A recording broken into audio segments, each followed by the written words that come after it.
What defines you? All right, guys, today I want to talk to you about this one particular topic because it is huge. Huge. A lot of people get defined by their glasses, the way they dress. People define themselves by, I don't know, maybe the school they go to, right? The school they go to, where they studied, maybe the sport that they play, right? A lot of people let other things define them, right? And then becomes part of like who they are as a person. Now, the problem with that, right, is this. If you let, let's say, a sport define you, or the way you look, right, or the way you dress define you, all of those things are going to change. All of them. They're all going to change. They're temporary. Glasses, I used to wear glasses in high school. I got surgery after that. In college, I got surgery. I don't wear glasses anymore. I don't wear contacts. I don't wear that anymore. It's not who I am. For the longest time, it defined me.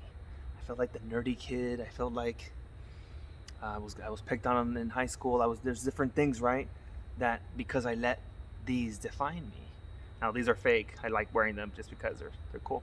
But math doesn't define me. What I wear doesn't define me. Where I study, right? UTSA, UT Austin.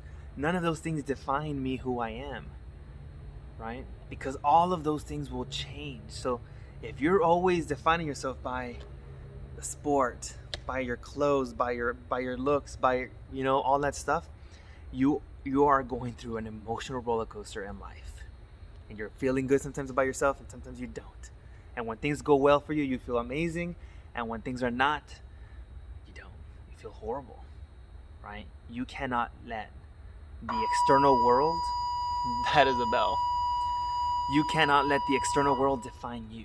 So what you need to do is you need to focus on your values. What are the things that you truly value that define you for who you are?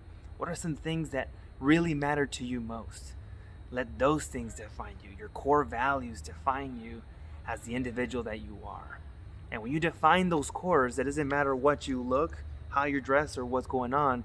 You know who you are in here, not out here. It's what's inside that matters most, right? That's never going to change. That's who you are. What's outside is constantly changing. The weather's changing. The school you go to is changing. All of those things are changing. But what will never change is who you are as a person. So make sure you define your values. What are you willing to stand for? What are you willing to die for? What are you willing to believe no matter what happens in your life? And that is going to be what defines you. All right, guys. I hope it helps. You guys have a good one. And as always, I'll calculate it.